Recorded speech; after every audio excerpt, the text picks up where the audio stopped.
Memang tak dinafikan time tu lah, orang kata penghujung 90-an membawa ke millennium 2000 ke atas tu.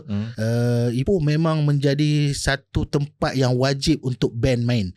Dia nak main kat Ipoh. Nak main kat Ipoh sebab ramai, and then dia punya vibe gig tu lain macam. Hang main crowd gila orang kata kan. Puas tak kalau hang main crowd gila, orang kata crowd yang happening sporting. Hang akan nampak crowd body surfing, slam, sana sini kalau hang tengok ada Woodstock 99 time Korn main kan.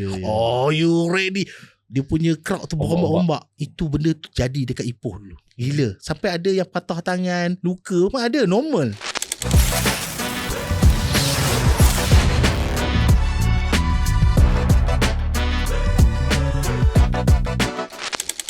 Okey, selamat datang ke podcast kita Gegar.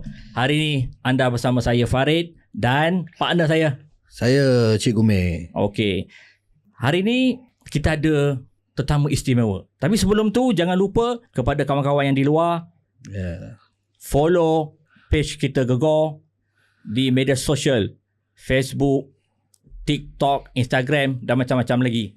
Jangan lupa like, follow dan share. Okey, Cikgu Mei. Ya.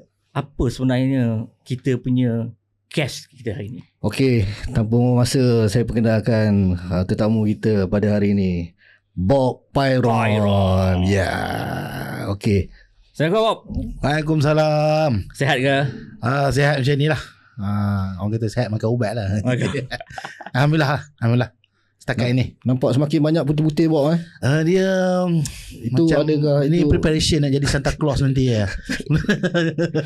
Tidak saya ini faktor umur punya. Okey, mungkin kalau di Ipoh, di Perak, kalau scene muzik mungkin ramai yang mengenali Bob. Ramai yang mengenali Bob lah. Tak asing lagi lah kalau di Ipoh. Mungkin yang di luar sana yang belum mengenali Bob. Okey Bob, boleh kenalkan diri Bob. Sebab aku kenal Bob masa zaman muzik independent, masa zaman gig dulu, Bob Pyron. Aku biasa pernah tengok Bob dengan band Pyron tu, main drum. Okey, boleh cerita je Bob lebih perinci cerita sikit. Orang kata cerita macam biodata lah. Okay, siapakah Bob, maknanya nama sebenar Bob, umur berapa sekarang. Right. Boleh cerita lah. Okey, untuk Assalamualaikum semua. Okay, pada semua. Okey. Nama saya Ahmad Syarizal bin Nur Azan. Nama sedap lah biasa kan. Berumur sekarang 46 tahun. Berasal dari Ipoh Perak lah. Dilahirkan di Ipoh, Hospital Besar Ipoh pada tahun 1980. And then saya ni banyak berpindah ikut opah. Sebab dulu kecil-kecil dulu family ada broken lah kan. Jadi ikut opah dengan Tok pindah di Taiping, duduk di Taiping. Tapi zaman Taiping dulu tak tahu apa lah. And then selepas Tok Pencen, arwah Tok Pencen, kami pindah di Kuala Kangsar. So di Kuala Kangsar adalah zaman saya sekolah rendah penghujung dan sekolah menengah. Jadi remaja lah. Remaja di Kuala Kangsar. Sekolah rendah tu di mana? Sekolah rendah tu? Di Sekolah Kebangsaan Kati Kuala Kangsar. Sekolah kampung. Benar, sekolah kampung. Tak ada. Sama juga sekolah menengah di Sekolah Menengah Temenggung Kati. Jadi di sana dari segi minat muzik tu sebenarnya dah daripada sekolah rendah lah minat kan. Dah minat lah. Sebab mungkin ada darah seni kot ramai kan. Opah dulu dia penyanyi apa macam function kampung kan. And then arwah tok saudara pun dia memang techno saxophone punya pacaragam semua lah. Jadi dari situ aku memang minat muzik. Aku tahu muzik ni aku rasa aku ada benda tu aku boleh ikut tempo. Tempo. So kekuatan Bob pada drum lah. Ya, masa tu aku zaman rock macam hang cakap tadi lah kan. Yang cakap zaman rock kita sekolah rendah, scones, spoon. Tapi tu sebenarnya lain. Zaman tu aku mau pada rock, Wings, Search semualah. Zaman tu lah. Kita tahu dia punya beat jadi sebenarnya daripada situ tahu okey aku boleh ikut tempo benda tu. Dari situ aku start suka tengok aku dah lupa dah dulu ada satu filem Cina ni cerita pasal drama lah. Ada? Yes. Film Cina? Ada cerita daripada Hong Kong lah. Cerita pasal drama. Dia ni minat main drum dari kecil. Jadi drum best. Lagi satu, masa sekolah rendah aku aktif pengakap lah. And then ada masa kami camping-camping, selalunya ada tim band pengakap dekat Kuala Ganza kan. Masa bila camping besar lah, jambori kanak-kanak kan. Aku sanggup duduk kat tepi drama tu lah. Terror tu kan. Sebab dia kecil, dari situ aku minat. And then masuk sekolah menengah, aku start jamming umur 13 lah. Masuk form 1. Masa tu tahun berapa tu? Kalau ingat. Kalau form 1 aku 93. Oh, sama dia. Okay, dari situ, dari segi basic music kita dah tahu lah, rock lah apa-apa pun zaman tu. And then jamming ikut orang kampung lah. Dan brother-brother rock kampung lah. Dari situ pun aku memang start dengan rock lah, rock music. Tapi sebenarnya rock music yang di penghujung lah. Bukanlah zaman Mei tahun 85 SYJ, tak. Zaman tu aku tak tahu apa lagi kan. Tapi aku ingat lagi, aku pernah tengok macam Iklim, aku pernah tengok band-band rock dulu kat Funfair lah. Ya, dekat Taiping ada. Itu semua minat lah. Aku pernah tengok Datuk Sheikh. Dia pakai seluar macam MC Hammer tu kan. Sampai aku suruh opah aku buat seluar macam Datuk Sheikh. Sebab Datuk Sheikh time tu sangat advance tau. Best gila. Dan sebab dia ada band yang mengiringi dia kan. Terror lah. Jadi itulah. Sampai sekolah menengah, rock, tang-tutang. Dan aku punya background muzik ni cepat. Aku dapat main drum awal lah. Seawal umur 12 tu aku dah boleh main. Dan jamming tingkatan 2 aku dah main kugiran function kahwin lah. Tapi masa tu macam mana belajar main muzik tu? Nak drum macam mana belajar? By heart. Memang by heart. Kita tengok lah. Tengok satu. Aku kalau korang tengok Facebook aku kan, aku ada letak satu gambar drum set aku, DIY punya drum set. Yang tong-tong lah. Yes. Zaman tu kamu nak main, nak gig, bukan gig, nak pergi studio jam, time tu setengah jam RM7. Time Sejam tu di Kuala Ganza. Di Kuala Ganza, di Zaiam Studio. Studio yang mana Butterfinger starting. Menarik tu. Yes, aku pernah tengok Butterfinger jamming tau dulu. Macam mana Butterfinger boleh jamming kat sana? Dia orang MC KK. Malay College. Dia orang ni cuti lah, orang panggil apa, asrama ni apa orang panggil, kalau cuti outing. Dia orang outing kan, dengan baju putih apa semua kan. Dia orang pergi Zaiam Studio tu, memang jamming lah. Zaman tu penuh lah. Zaman tu penuh lah. Masa dia orang jam, ramai orang tengok. Dia memang macam tu lah, tontong. Dia orang memang tontong lah. Zaman tu yelah, sebab zaman tu aktiviti lain tu dia melainkan mak rempit adalah satu benda yang mahal tentu. Nak jadi mak rempit. Jadi muzik dan contoh macam main game ke, itu bersukan adalah aktiviti zaman remaja time tu. Dan muzik adalah benda yang cool. Sangat cool time tu. Zaman sekolah menengah tu jam lagu apa Bob? Okay, zaman sekolah menengah, awal-awal tu aku rock lah. Aku memang rock lah. Wing Search, Me kan, lagu yalah, sebab aku circle aku dekat kampung tu ada band kugiran kan. Aku akan tengok dia orang, aku akan follow dia orang pergi ke kugiran. Aku pernah naik basikal dengan sejauh 10 km nak pergi tengok kugiran. Kan? Sebab nak tengok drama. And then era awal tu 93, 94 tu banyak pada orang kata lagu redneck ikut je. Bila zaman selepas Kurt Cobain mati, okay, Nirvana naik Nirvana naik, aku dengar macam tu je, tapi aku basic rock apa ni yang gerak benda dia kan. Tapi bila aku lepak dengan geng-geng Kuala Ganza lah, geng-geng scene Kuala Ganza lah, aku lepak dengan dia orang, aku didedahkan dengan muzik yang lebih ekstrim lah tentu. Mulalah aku dah mendengar Metallica. Mana dapat staff? Daripada kawan-kawan dekat Kuala Ganza. Dia orang, yelah aku kampung kan, nak pergi Kuala Ganza tu lebih kurang dalam 15 km tau. Kuala tu pekan kecil kan? Pekan kecil. Kalau pop lepak belah mana? Belah bus stand ke apa? Zaiam Studio, belakang bus stand. Belakang bus stand lah. Kalau orang tengok macam interview dengan Lord Water kan, dia ada cerita. Dekat Kuala kita orang lepak dekat jam dekat Zaiam Studio. Itu je studio yang ada. Aku lepak kat situ dan aku didedahkan macam-macam lah staff kan. Okay, zaman tu zaman DIY lah. Zaman DIY, tukar staff, kaset, dubbing dan sebagainya kan. Nak beli memang tak mampu. Okay. Kalau beli pun pirate. Time tu pirate RM3 pasal malam. Tapi selalunya compilation lah. Dia bukannya dapat satu album. Kita akan tengok compilation cap Apache ke warna hitam tu apa kan. RM3. Kita tengok list belakang tu. Adalah Nirvana, ada band lain, Soundgarden time tu semua sebagainya. Dan kalau dalam metal tu lain pula. Ada Slayer, Sepultura, Metallica, Exodus, Sodom. Padahalnya tak tahu, tapi tahu satu dua lah Metallica. And biasa tengok orang pakai baju Megadeth kan. Daripada situ lah. Start dari situ. Aku sebenarnya starting yang betul-betul dalam underground ni adalah metal lah. Aku start metal. Dulu tak ada istilah independent band kan? Tak ada. Sebenarnya independent ni sebenarnya baru gitu. Baru lah, istilah baru. Dulu istilah dia undergrounders band. Budak underground.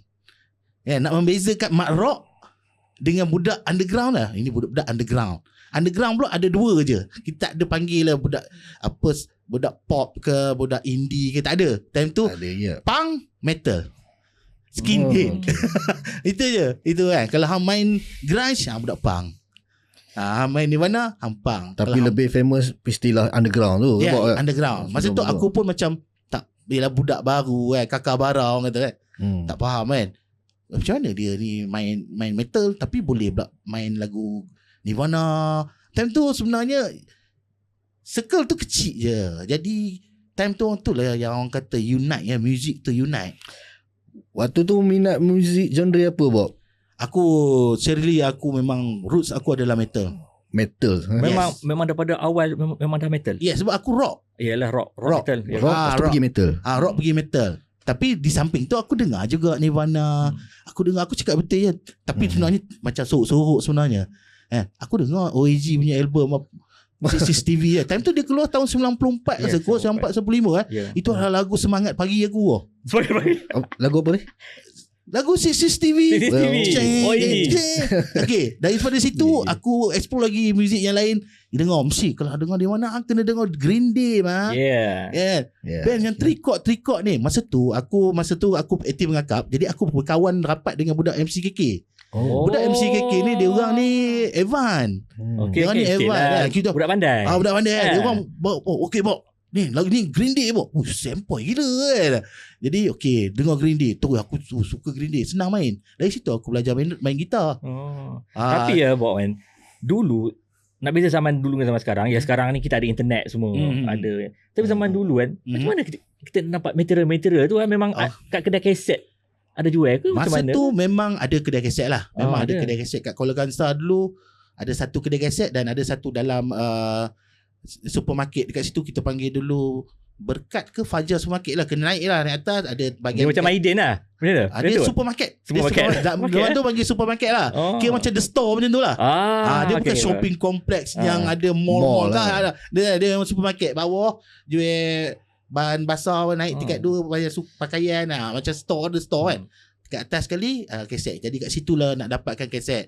And then ada juga kedai kaset situ. Tapi time tu satu kaset lebih kurang dalam RM15 macam tu lah, 14 lebih. Kalau EP dalam RM8 RM9 kan. Tapi still kita tak ada duit lah. Nak beli dulu aku dengan kawan-kawan kena tontong. Tontong tu maksudnya kongsi-kongsi duit lah. Duit belanja, tolak pergi 5 kupang ke kan. Itu Ujung minggu kami akan ada target nak beli apa. Belilah. Set aku dulu memang satu semangat nak beli staff ni, beli kaset ni sebab dapat poster tau. Poster tu yang bestnya. Aku ingat lagi aku yalah, kita dengar macam Nirvana. Aku beli dulu start dengan amplak tu lah. Sebab dapat poster. Lepas tu baru kita pusing balik dengar Bleach, dengar Nevermind dan sebagainya kan. Jadi time tu untuk pengetahuan korang juga, disebabkan aku boleh main drum. Dan time tu aku muda, umur baru 15 macam tu, 14 aku dah lepak dengan budak-budak underground, budak-budak metal. Dan aku ada satu band dekat Kuala ni yang kalau dalam scene metal lah orang tahulah, band tu nama dia Undead. Undead ni dia main doom, death thrash macam tu lah. Dan dia orang ada keluar demo lah. Antara band-band underground metal terawal kat Malaysia lah. Undead dia orang dah keluar 2 demo. Dan pada tahun 96 ujung tu ada gig pertama kalinya di Kuala Kangsar, nama dia Royal Town Shaking Ground. Yang mainnya adalah Butterfinger. Masa tu Butterfinger dah habis sekolah lah. And then Undead lah. Undead, Hot Chop, Abnormal, Punawulan, Infernal Void dan banyak lagi lah. Gig tu buat dekat Dewan India Kuala Kangsar, daripada tengah hari sampai ke malam. Dan headline dia Butterfinger lah. Time tu lah aku agak macam wow, gila babi betul lah Butterfinger punya penangan. Time tu aku cakap betul, Butterfinger memang slackers gila babinya. Tengok sekarang Lock pakai tengkolok kan. Dulu baju macam 6 bulan tak basuh, seluar koyak abang, memang geras slackers gila. Kan? Dulu turun kat Kuala Kangsar pakai kereta Chariot warna hijau, aku ingat lagi. Masa tu rupanya baru masa zaman demo dia orang, belum keluar album lagi. And then time tu banyaknya budak MCKK yang fly asrama malam tu. Semua turun nak support Butterfinger lah. Dari situ aku tengok, apa gila betul Butterfinger ni kan. So dia bagi aku Butter ni besar lah. Tapi aku tak tahu lagi lagu dia. Tak apa, okay. Habis cerita kat situ. Dan patutnya aku adalah drama untuk Undead. Sebab drama dia awalnya tak jadi nak main. Sebab ada faktor kerja apa semua. Tapi last minute dia main lah. Tapi aku dah pick up lah lagu. Tentu aku paling muda lah. Dah lah muda main dengan band underground metal tepu kan. Masa tu. Lepas tu nama aku melonjak lah dekat Kuala. Scene kecil je, melonjak sikit lah. Dan dia melonjak ke Ipoh. Padahalnya aku selalu tiap-tiap minggu cuti sekolah aku balik Ipoh. Mak aku kat sini, bapak aku kat sini, aku balik Ipoh kan. And then dari situlah aku direkomend untuk session dengan satu band hardcore daripada Ipoh. Band tu nama dia awal-awal dia Noise Radical. Noise Radical ni dapat offer gigs dekat Kelang masa tu. Kat Kelang main sekali dengan Dash On, Second Combat. Masa tapi aku tak tahu sangat, aku budak time tu. Aku pun tak tahu dia orang apa, tapi di session. Dari situ aku disogokkan dengan staff-staff hardcore. So aku punya mindset aku dah berkembang lah. Daripada metal aku dah berkembang ke hardcore pula. Aku dah dengar dah Snapcase, aku dengar Crisis, aku pick up lagu apa Firestorm. Firestorm ni ke lagu anthem hardcore lah. Kan? Kalau budak hardcore tak tahu lagu Firestorm ni memang lah. Jadi aku pick up semua Aminanda, Fugazi dan sebagainya. Dan aku perform. Pada tahun 97 awal tu aku perform kat Kelang. Budak sekolah. Itu kira-kira macam kali pertama main show gig luar daripada Perak. First time main gig terus. First time terus pergi main kat Kelang. Sebab masa dekat Kuala tu aku tak jadi main sebab drama dia main balik. Tidak, first aku dekat Kuala lah. Jadi aku pun main dengan nama band tu Noise Radical lah. Noise Radical ni sebenarnya adalah FOR sebenarnya lepas tu. Okay, FOR, Face of Reality. Yang mana kalau kau nak tahu macam macam mana cakap, lepas gig tu aku lagi kerap datang ke Ipoh lepak dekat Medan Kid bersama-sama kawan-kawan Medan Kid Slackers. Circle-circle tu macam budak-budak body surf lah. Jadi aku main dengan dia orang main gig dan balik dia tu sebelum SPM kita orang recording Kopi Setiawan. Tahu kan Kopi Setiawan? Tahu. Okay lah. Kalau siapa yang awal-awal zaman tu mesti tahu tentang compilation Kopi Setiawan ni.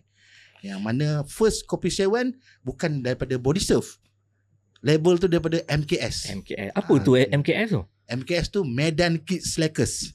Maknanya Medan Kid sekarang tu memang tempat dia ke tu macam mana? Ya, sebelum wujudnya satu komuniti independent music dekat Ipoh ni yang lebih dikenali sebagai Body Surf Music tu. Ya, sebenarnya sebelum tu adalah MKS, Medan Kid Slackers. Bahalnya aku sebenarnya lepak dengan budak-budak metal asalnya. Tapi lah tu cakap siapa kalau Terror main drum, hang kena akui hang akan direbut oleh orang. Drama tak banyak. Ya, zaman permulaan tu. Jadi satu aku memang muzik tak tumpu satu aku nak explore Jadi aku lepak dengan dia orang dan aku main aku recording. Umur aku 17 zaman tu tahun 97. Ya, 97 aku dah recording dengan FOR untuk compilation Kopi Setiawan First.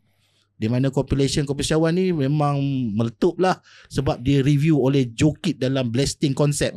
Blasting Concept ni dulu satu media dalam paper. Aku lupa paper Sun ke paper apa lupa dah aku. Tapi lah paper Mat Saleh lah. Ada satu page dia nama dia Blasting Concept, di mana Jokit dah yang membuat review doku apa tentang lagu apa scene apa panggil time tu underground lah. Dia belum keluar lagi indie ni, belum keluar lagi istilah indie ni. Dia masih lagi undergrounders lah, underground punya ni. Jadi adalah review dan kompilasi itu memang meletup lah kan. Dan yang macam lawaknya time tu selalunya compilation yang luar lah, KL ke mana-mana semua nak nama Mat Saleh lah. Tiba-tiba kat Ipoh keluar nama Kopi Secawen. Kopi Secawan. Kenapa Kopi Secawan tu?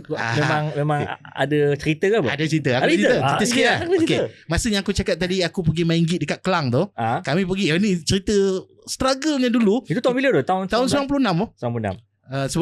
Sebelum macam cerita lawak lah. Sebelum tahun 97. Jadi tahun 96 tu ujung-ujung tu aku main gig dengan Face of North Radical lah, maksudnya FOR tu. Kami naik van, sewa van. Naik van pergi ke Kelang. Aku pun tak tahu tidur kat mana, entah rumah siapa ke kan. Main ikut je kan. Dalam perjalanan tu aku baru kenal dia orang ni. Jadi macam mana aku nak rapat dengan dia orang, nak nampak orang kata senang dengan dia orang. Aku buat lawak lah. Aku buat lawak dia. Kampung aku ada satu nama kampung ni dekat Kampung Kati tu, jiran lah, Kampung Cih. Jadi slang dia Mikir minum kopi Secawen. Style macam tu lah. Jadi aku buat lawak macam tu. Dia orang gelak lah kan. Yalah Ipoh kononnya orang pekan lah kan. Dia orang buat lawak benda. Sedar-sedar lepas recording tu, time tu tak ada nama Kopi Secawen lagi. Tak ada. Dia orang kata nak buat compilation je. Buat dekat Revival Studio Asun. Cara dia bukannya track by track tau. Cara dia live. Band semua dalam compilation tu saya ingat aku lah. Berapa band dalam compilation? Aku nak ingat balik lah. Mak, Tabarakah, FOR, Toxin 99%, Head Cleaner. Head Cleaner ni sebelum Shizuka tau. Aesthetic, Wak. Kenal tak Wak? Wak fotografer. Okay. Wak punya band Aesthetic. Saya aku 6 ada je Radiation Side, grindcore daripada Simpang Pulai. Lebih kurang ada 7 band tu. Kami datang kat studio macam ni lebih kurang. Datang ramai-ramai, lepak satu hari suntuk tu kita orang recording. Okay, next band masuk, record 2 lagu, live semua. Sampai malam mix, lepas tu keluar kan. First kali punya kaset Kopi Secawan yang keluar tu, kaset adalah kaset dubbing yang dibeli dekat Super Kinta. Kalau scene budak-budak lama lah. Kalau tahu kaset ni mesti dia orang senyum lah. Dulu nak beli kaset TDK tu, kaset kosong tu mahal tau. Kena beli satu plastik tu aja. Tak salah aku 4 ke 3. Mahal. Boleh 7-8 ringgit tu kan. Kami beli kaset yang tak laku dekat Super Kinta. Harga dia 50 sen. Yang dia orang longgok-longgok dalam bakul tu. Tape tu nama daripada artis nama Kamal. Siapa tu? Artis lelaki lah, solo kan. Lagu pun tak tahu lah. Tapi ada juga lagu part-part yang kita orang ingat lah. Sangat glamour. Asal aku dia makan royalty banyak daripada budak underground. Sebab tip tu adalah tip yang digunakan untuk dubbing. Sebab harga dia 50 sen. Murah, pergi borong sampai orang yang kerja tu. Kenapa banyak sangat beli? Kami peminat Kamal. Dia bukan tape kosong kan? Dia bukan tape kosong. Memang ada lagu. Album dah ada lagu. Album dah ada lagu.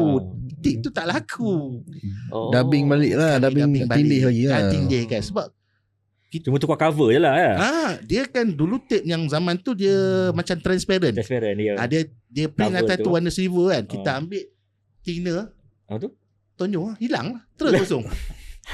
Mungkin generasi baru Gen Z tak tahu. Tak tahu. Tape tu Bob. Yes. Cerita sikit. Macam mana fungsi tape kosong?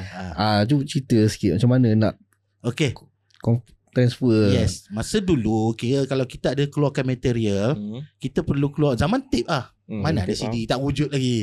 CD time tu kalau nak beli pun saya ingat aku kalau beli import lah. So keping RM80 time tu. Tak mampu. Jadi semua pakai tape lah. Kalau ada juga band-band yang awal, contoh band-band besar KL ke kan, dia orang keluar ada pro print lah. Hantar kilang semua cantik kan. Tapi selalunya awal-awal yang DIY ni, yang pakai cover photostat ni kami akan beli tape yang yalah kita kena kreatif kena kreatif, kena tahu kan. Sampai Super Kinta tu kami beli, pergi cari, dapat tahu dia orang kata ada kaset tak laku dalam tu, dalam raga kan. Kau pasal dah zaman ada kaset yang dah letak dalam raga yang melainkan kaset yang dah bersusun tu kan. Susun tu masih mahal, ni adalah raga, dah dalam raga yang buruk lah tu. Kulit Kamal 50 sen. Jadi kita beli berapa banyak boleh dapat. So time tu release gunakan tape tu. Tapi kalau ada anak orang kaya lah, kita orang panggil budak-budak yapat kan, istilah geng-geng yapat boleh beli kan. Yapat yapat tu Yapi. Okay, dulu OAG kan ada lagu dia Yapi. OAG tu adalah band yang urban, anak orang Kayen. Dan itu macam tu lah istilah kita kan. Jadi siapa band yang ada ragok tu lah. Ragok ni duit siapa band yang ada ragok, mak bapak Kayen, Yapi, boleh lah beli tape yang mahal, TDK atau yang sebagainya. Dan cover tape tu, inlay lu semuanya photostat lah. Dan bukan menggunakan cetakan komputer, tak ada. Paling hebat kalau hang pakai tulis tu pakai typewriter. Hebat ada typewriter kat rumah tu. Hebat bapak hang mesti tahun 96 rasa mesti bapak hang ni pegawai kerajaan yalah. Time tu komputer tu mahal lagi. Mahal tak mampu pun. And then kita buat dulu, memang zaman tu adalah DIY, do it yourself dengan kreativiti yang ada. Ambil magazine punya tulisan, lepas tu tampal jadi satu ni, tampal. Okey, pergi photostat. Terus jadi master copy. Kalau berapa jual tu? Dulu demo RM5, RM6 macam tu demo demo. Lepas tu compilation kopi sejauhan tu Korang boleh check out lah, cari dalam aku punya Facebook, aku ada up lah. First kali memang cover bentuk kopi saya semua gunakan tangan, lukisan tangan saja. And then bila dah di-review dalam blasting konsep oleh Jokit time tu sangat advance lah. Jokit tahu kan? Jokit daripada Kabar Tedang lah. Dia menggunakan Mac zaman tu. Dan dia buatkan cover kopi sejauhan yang first tu, yang fenomena tu, dia buatkan design dan ada print yang baru, rilisan print yang baru yang lebih proper. Yang itulah mungkin yang budak-budak sekarang dapat. Siapa ada simpan lagi first release tu, memang bapak segala rare lah. Rare tu. Okay Bob, kita patah balik sikit. Okay Bob, macam mana awal-awal dulu Ipoh ni, dia orang cerita zaman kegemilangan metal. Okay. Kan? Adalah Ipoh Metal Militant. Alright. Jadi macam mana adanya komuniti Ipoh Metal Militant tu wujud daripada mungkin sebelum tu zaman rock zaman rock cakap Wings apa semua search lepas tu ada scene Ipoh Metal Militant. Macam mana tercetusnya komuniti tu? Okay, ini setahu aku lah, aku sebab aku sebenarnya tak wujud kot dalam time tu, sebab aku masih awal budak-budak awal remaja, masih dengar rock ke benda yang bukan ekstrim lah. So apa yang aku tahu, Ipoh ni memang dia akan advance sikit lah daripada zaman rock tu. Yang aku tahu, yang orang tahu lah SYJ SYJ dia dah ekstrim dah time tu. Walaupun di zaman rock dia adalah ekstrim. Orang lain pakai baju rocker lah atau jeans ke, dia orang dah seluar leather dah, tempah semua dah, Monty Crew lah time tu. Dia orang memang aku tahu, tapi aku tak ada pernah lah tengok kan. And then dia orang dah start. Lepas tu ada lagi band-band yang lain. Dia sebenarnya dia transaction dia tu dia lepas rock kepada scene yang macam Metallica, Anthrax dan sebagainya. Dia ada band-band awal yang macam aku tahu macam Red Shit dekat Ipoh ni, ada apa lagi Vulgar yang lebih extreme metal semua kan. Lepas tu baru mungkin aku ada tertinggal yang lain lah kan. Dan lepas tu baru aku tahu Ipoh wujudnya ada pula satu komiti metal selepas tu yang lebih advance lagi lah. Masa tu, masa awal tu dia transaction daripada rock ke thrash kan. Dan lepas tu dia dah advance lagi, dia more dah dengar dah benda-benda yang baru, contoh macam Morbid Angel. Orang kita masa tu tengah kuat Tampa Florida punya death metal lah kan. Chris daripada Cannibal Corpse ke apa semua kan. Time tu kat Ipoh ada dekat masa tu Morbid Angel, dekat Ipoh ada band sebelum Necrotic Chaos adalah band Jadam lah. Jadam apa aku dah lupa dah. Glottis. Kat Ipoh ni Glottis ni kira yang extreme metal yang terawal dan ada pengaruh lah Glottis. Sebelum wujudnya band yang official sekarang adalah Necrotic Chaos. Yang diegotai oleh Jadam kan. Jadam selalu jumpa kan. Jadam adik daripada Necrotic Chaos, Wira kan. Dan ada lagi yang aku pun tak berapa kenal dia. East lah, itu semua Glottis lah. Jadi dia orang ni dah main fanfare opening untuk band-band rock. Dia orang dah Blasah, dah Morbid Angel apa semua, Sodom apa semua, Metallica, main ekstrim lah time tu orang. Apa ni kan. Aku cuba membayangkan ni Bob, zaman awal kan, Malaysia kan, adakah Ipoh ni adalah menjadi pencetus, bukanlah nak cakap pencetus, adakah metal Ipoh ni dia hype di Malaysia waktu tu Bob? Okay, kalau nak ikut sejarahnya, sejarah extreme metal adalah daripada Blackfire. Blackfire daripada Perlis. Itu yang aku tahulah kan. Dan ada yang lain jugalah daripada Singapura macam Abhorror dan sebagainya kan. Tapi sebenarnya dia dalam masa mungkin dalam 1 tahun tu dia berkembang lah. Dan Ipoh pun ada lah. Ipoh. Tapi setahu aku time tu lah aku tak ada lepak pun dengan dia, tak tahu sangat kan. Tapi kita dah tahu masa tu Ipoh ni antara tempat yang aktif dengan scene metal. Tak salah aku pernah tengok poster extreme metal awal kat Ipoh tahun 92-93 dah ada gig metal lah. Dah ada Silkanas dah perform kat Ipoh. Siapa antara orang yang menjadi penggerak waktu tu kan? Masa tu penggerak tu lah macam aku cakap, yang mana ada brother-brother otai kita lah, macam Seka-Seka Jadam semua, adik geng-geng Atotok, Wira apa semua lah kan. Dia orang ni antara yang awal yang extreme metal lah ya. And then time tu ada seorang brother ni nama dia Ajak Dekret. Tapi dia bukan orang sini. Dia orang Selangor lah, orang KL lah macam tu lah. Tapi dia belajar kat Poli. Dia belajar kat Poli Engkau Omar. Dan dia lepak dengan geng-geng Ipoh lah. Lepak dekat underground Yifong lah. Time tu aku cakap aku pun tak ada lepak situ. Aku takut nak lepak dengan dia orang. Dia orang ekstrim pun kena power nanti nanya. Tak ada, dia orang nampak je ganas. Sebenarnya dia orang power. Tak betul ke dia orang power? Cerita power. Mungkin lah juga kan. Mungkin lah juga. Atau dia power, dia bukan apa power. Time dulu tak ada ragok. Bukan orang yang berkejaya tapi nak jadi treasure. Tak ada ragok lah, nak beli rokok ke, nak makan Maggi ke kan. Tapi dia orang pun waktu tu dia orang pun masih sekolah menengah ke atau ada yang bersekolah, ada yang dah habis sekolah lah yang setahu aku kan. Antara yang senior macam Ana, macam Wira, apa adik Rafi, Pro Master semua kan. Dia orang tu antara brother-brother lah. Dan ada pengikut lah, ramai lagi lah. Dan situ ni tercetusnya banyak band lah. Daripada asalnya 1-2 band, terwujudlah band-band yang lain. Macam Langsui datang daripada Mengelembu. Profile Creation, band Jadam daripada SPBK Pekalan. Datang pula lagi lah apa lagi lah, Vociferacia Eternity daripada Manjoy, Dai, Atotok daripada Manjoy kan. Dan ada seka-seka lain lah kan, antara yang kuatnya kan. Dan mereka ni selalu buat benda yang pencetus pada scene metal time tu. Contoh dia macam Langsui. Langsui daripada Mengelembu, anak-anak polis. Anak-anak polis macam Profesor Dr. Ibrisam kan. Dia gitaris pada ataupun founder Langsui Profesor lah.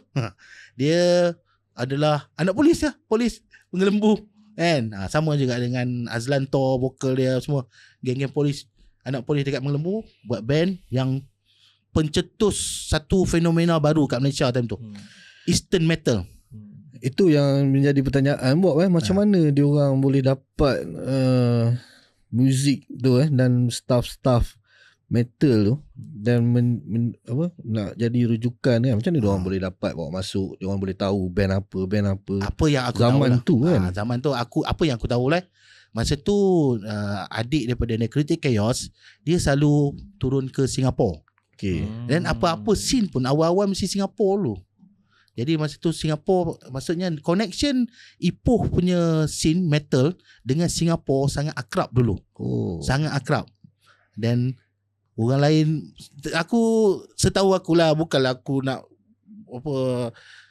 mengangkat sangat. Setahu aku macam Lang Sui dah pernah main dekat Singapura tahun 93. Tahun 93 Lang Sui dah main dekat Singapura. Diteruti oleh band-band yang lain daripada Ipoh main. Sebab networking and keakraban brotherhood dengan Singapore extreme metal daripada geng-geng Abhorror, Demizer, Asaha dan sebagainya. Daripada sebab tu dah ada dia orang main kat sini pun ada. Jadi rapat tu sampaikan budak-budak Ipoh, band-band Ipoh extreme metal tu pun main di Singapura awal. Termasuklah juga dengan band aku, Pyron. Pada zaman walaupun aku generasi selepas dia orang, dan generasi aku tahun 2002 Pyron dah main dekat Singapura. Dekat Gelang. Macam dia orang tadi tahun 90. Dia orang 90-an. Dia orang 90-an. Ada 2000-an pun ada juga. Macam Haya Griva macam tu pun ada main juga. Yang seingat aku macam Necrotic ada main, Haya Griva, Lang Sui. Dari segi scene hardcore pun ada juga. Tabaraka dah main Singapura awal dah, tahun 98 dah main kat Singapura. Metal ni awal-awal dia thrash dulu ke atau black metal? Dia thrash dulu. Awal-awal dia thrash dia. Baru Norwegian ni black metal lah. Black metal tu dia lagi nampak ekstrim lagi lah. Yang Code Spain dan sebagainya, Antichrist dan sebagainya. Buat pernah pergi ya apa ni gig black metal ni? Pernah? Ya. Betul ke orang selalu cakap black metal ni kambing lah. Gig apa ni? Dia macam ni lah. Black metal ni adalah satu konsep muzik, cabang konsep tu. Dia daripada thrash, dia ada death metal, dia ada cabang dia black metal. Black metal ni kita benda yang nampak jahat tu yang kita suka. Betul tak? Dengan spike muka conteng best. Lepas tu kebanyakan band-band black metal ni daripada Norway macam tu lah. Sana sejuk nampak sempoi je, takat gambar dekat pokok-pokok satu memang lah lirik dia memang satanist lah. Tapi bila di Malaysia dia dah tak jadi satanist dah. Contoh macam Lang Sui, dia cerita pasal hantu ataupun cerita-cerita dongeng Melayu. Hantu Melayu. Memanglah, tapi dia tukar dalam bahasa Inggeris, adalah keluar nama Satan semua kan. Kan. Tapi sebenarnya cerita dia orang cerita pasal tahayul hantu-hantu Melayu. Itu wujudnya Eastern metal. Dia black metal tu Norway, luar negeri. Dia cerita pasal bukan hantu, dia cerita pasal sana ialah agama dia orang lain macam sikit, pagan lah apalah kan. Jadi di Malaysia sebenarnya dia tukar lirik tu more kepada kesesuaian muzik budaya Malaysia. Tapi dia punya dress up memanglah macam tu. Tapi kalau nak tahu awal-awal macam band daripada Singapura, Asaha kan, lagu cerita pasal hantu, apa ke mistik dan sebagainya. Lang Sui pun sama juga. Cerita pasal pocong, pasal Lang Suyo. Nama pun Lang Suyo. Kan? Sebab time tu kebanyakan band-band metal, extreme metal ni semua lagu nama Mak Saleh. Tiba-tiba ada satu band nama Lang Sui. Jadi macam sebenarnya itu benda yang membuatkan pencetus lah, pencetus dan lain daripada band-band negeri lain. Ipoh buat macam tu. Okay. Boleh? Kejap. Adakah di Malaysia waktu tu kan? Di Malaysia waktu tu zaman tu 90-an tu, adakah Ipoh saja yang komuniti metalnya besar dan sampai menjadi tumpuan di Malaysia ni? Adakah di tempat lain ada yang hype macam Ipoh? Band sebenarnya di tempat lain pun ada. KL pun ada scene yang besar kan. Tapi kebanyakannya band tu datang dari, contoh macam Silkanas, memang dia orang duduk KL, tapi dia orang asal daripada Perlis. Contoh Punisher daripada band Punisher band siapa? Band vokalis Bloodshed tu, Ingin Malam. Dia ada band thrash metal dia, Punisher kan. Punisher ke kalau band Aru ni aku dah lupa dah lah. Tantan ni lupa lah. Band Aru Coffee Cancer. Dia pun thrash juga daripada Kedah semua kan. Nemesis, nama band dia Nemesis, daripada Kedah. Tapi dia orang duduk KL. Tapi macam Ipoh ni, bezanya Ipoh ni dia jadi spark dia tu sebab compilation. Okay, dari segi metal. Ipoh ada Ipoh Metal Militant Compilation. Itu band dia Atotok, Necrotic Chaos, Langsui, Higher Griver, Proper Creation. Tak salah aku. Byron tak ada. Belum lagi tu. Belum. Kami time tu aku tengok dia orang gila lah. Advance sound dengan muzik yang sangat power Mat Salim. Macam Necrotic Chaos lah. Ada lah band tempatan macam ni punya level. Sampai macam tu. Tapi lain nak band metal ni kalau kita tengok kan, banyak yang pandai-pandai. Betul ke ada orang cakap apa ni, lain nak metal pun ada sekolah agama pun ada. Ada. Orang-orang agama pun ada. Ada sebenarnya kalau kita sebenarnya macam mana cakap orang yang dengar muzik ekstrim ataupun muzik underground ni sebenarnya orang yang ada knowledge. Yelah, kau rujukan staff yang kamu dengar semua in BI. Kalau hang tak pandai BI macam mana? Selalunya orang yang terror BI selalu orang yang pandai belajar lah. Kan? Macam cakap tadi pasal orang belajar sekolah agama kan. Orang yang sekolah agama ni yang terror buat lirik. Contoh aku beritahu ada satu band kat Ipoh ni macam band dia buat lirik tentang Jawa punya mitos. Sampai aku pun apa benda ni kan. Tapi dia buat lirik tu black metal Jawa aku panggil. Apa nama band apa? Ada Purnamulan. Dia cerita je lah. Maksudnya lirikal dia, lirik dia tu Ipoh. Ipoh. Ada pula yang cerita mitos-mitos India apa kuno apa. India kuno. Maksudnya kita nak dia orang buat lirik tu bukan cerita bodoh-bodoh tau. Cerita yang hang kena pergi library buka buku punya. Betul. Ada juga yang memang kaki komik. Pedang Setiawan, Pedang Perwira apa yang dulu kan ada komik-komik tu kan. Ada yang memang menginfluenskan benda-benda tu. Yin Yang.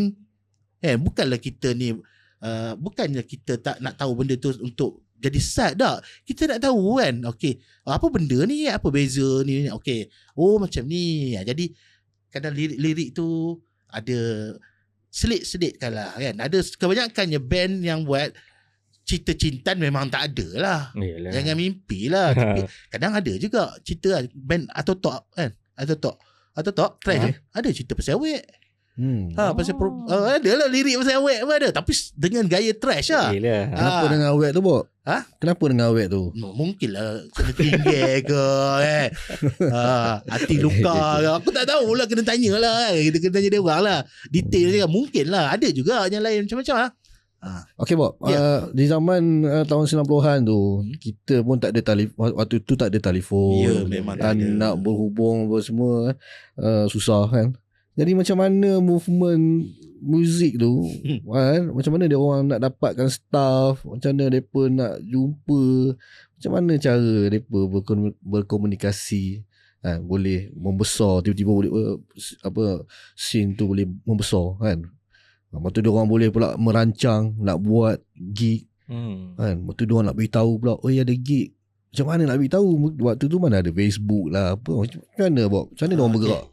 Maksudnya pergerakan underground scene time tu lah. Dari segi macam mana nak dapat rujukan daripada muzik. Muzik selalunya asal awal yang aku tahu awal-awal ni sebenarnya memang daripada overseas lah, luar lah. Mungkin ada abang-abang yang belajar luar, dia akan bawa balik staff lah. Kita bagi staff lah, akan bawa balik dan kita akan baca. Daripada contohlah dapat satu kaset contohlah Metallica selalunya dalam kaset tu dia akan tulis thanks kan. Lepas tu dia akan tulis dia punya influence. Okay, daripada situ dia cerita thanks tu. Contohlah kalau Metallica kan, dia mesti ada Motorhead. Jadi Motorhead lah, inilah itulah, Black Sabbath lah, apa sebagainya kan. Yang kita ni daripada kita tengok tu, ini rujukan dia. Kita kena cari. Kita kena cari. Dan kita carilah staff tu. Macam mana zaman tu pula susah kan. Kadang-kadang sebenarnya ada orang yang bawa tip ni daripada luar jual. Tapi mungkin dia terbawa ke, aku pun tak pastilah. Jadi keluarlah, boleh dah jumpa kaset ini, kaset Iron Maiden lah, Metallica lah, Exodus lah, apa sebagainya. Ada yang terlepas lah. Dan ada juga sebenarnya masa tu sumber media adalah daripada magazine lah. Okay, magazine. Kalau bahasa kita panggil Zain lah. Zain ni adalah majalah lah.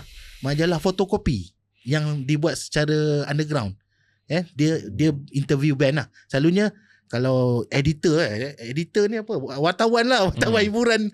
Set underground ni. Dia kalau yang intellectual ni orang, dia boleh NBI, dia boleh interview band daripada luar. Dapat band interview daripada Sweden lah, daripada Norway lah, daripada US dan sebagainya. Kan? Daripada situ, okay. Cara dia adalah surat menyurat. Tulis surat. Zaman tu tulis surat pada, kita rujuk pada Zain yang ada tu. Okay, contohlah Dark Throne. Address dia Kampung Simpang 3, Norway. Contoh kan. Buat surat. Okay. Hi Mr. Fenris. Fenris ni founder Dark Throne lah kan. Ni apa khabar? Aku sukalah kamu punya lagu. Boleh tak aku interview kamu? Okay, interview, tanya biografi lah, dia hantar post. Hantar post tu satu kebanggaan tau, hantar overseas. Dan satu yang paling seronoknya sebagai seorang penggerak dulu, dapat balas daripada band daripada luar negara, hantar. Dia hantar post lah. Masa itu je lah ada. Post, dapat pula envelope, stamp, gambar, stamp Mat Saleh.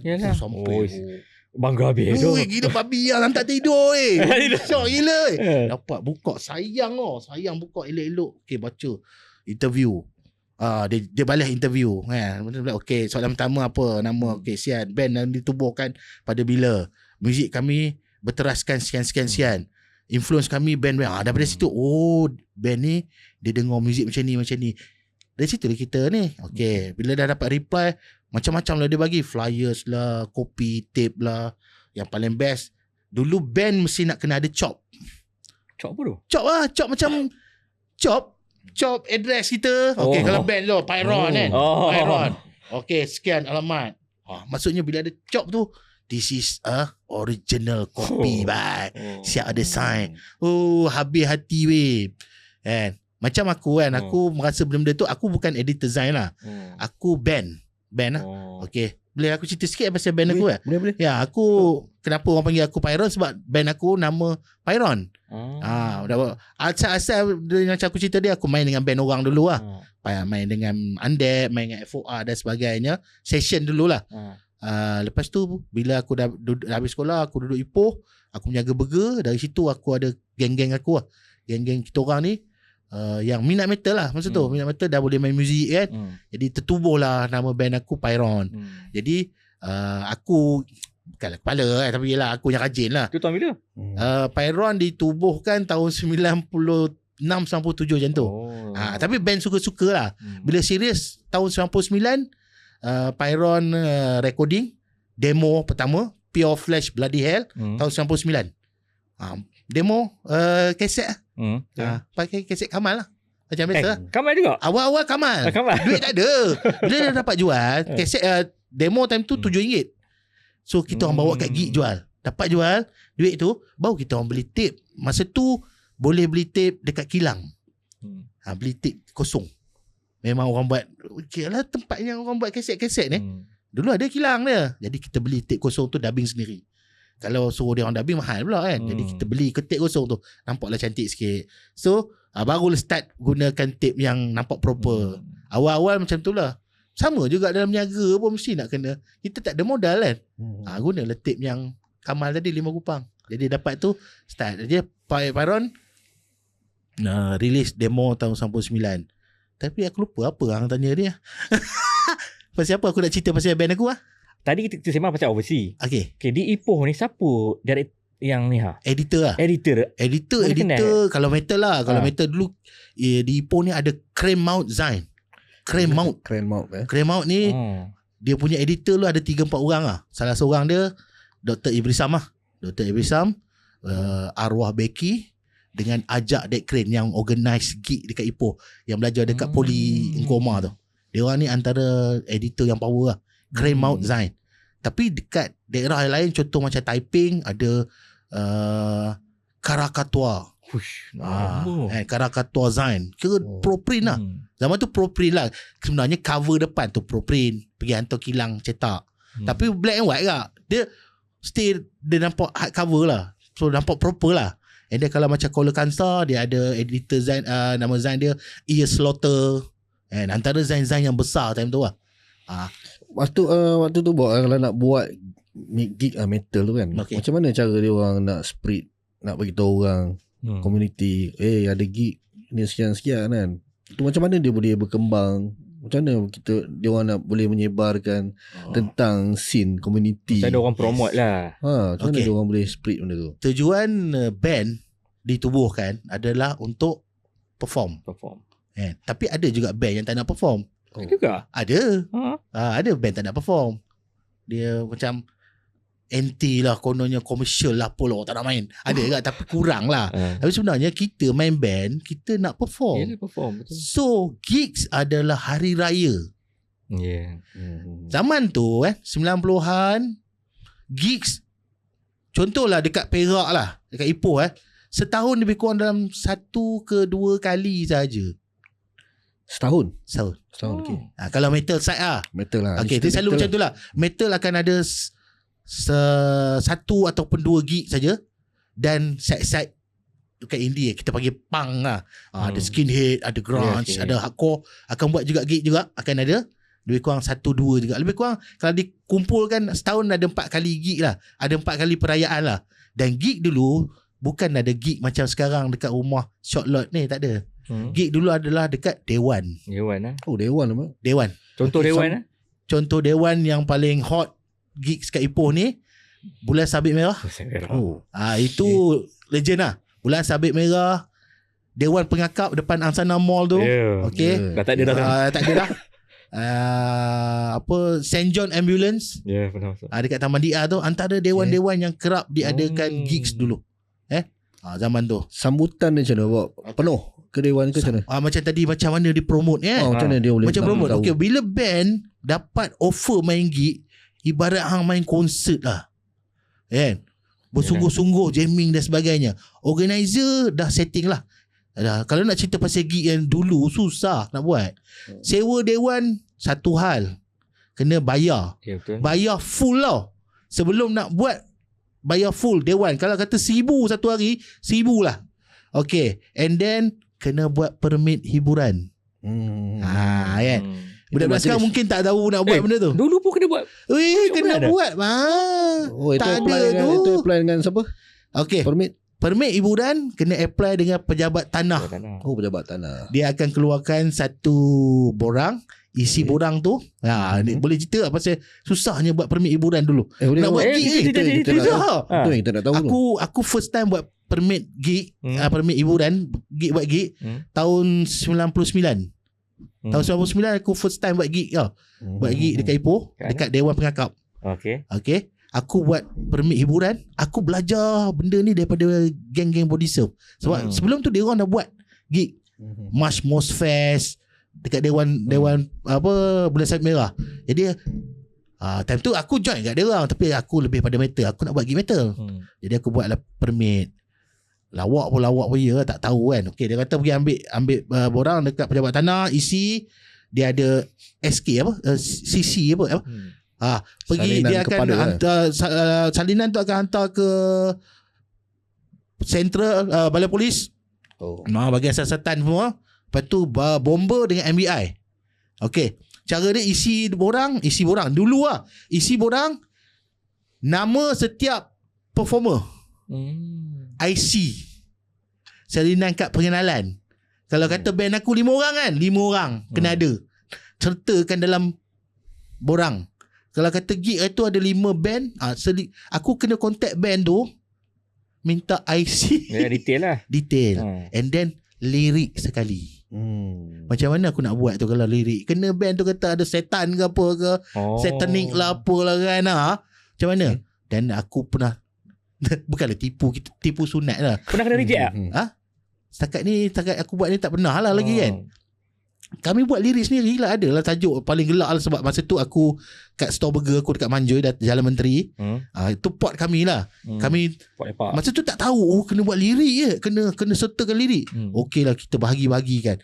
Hang buat lirik persembahan 3 lirik untuk band ini. Buatlah Makan Nasi Bersama Carrie. Ceritalah lirik. Ada gitaris aku Carrie nama dia. Dia pandai EBI. Kamu buat satu lirik BI. Buatlah.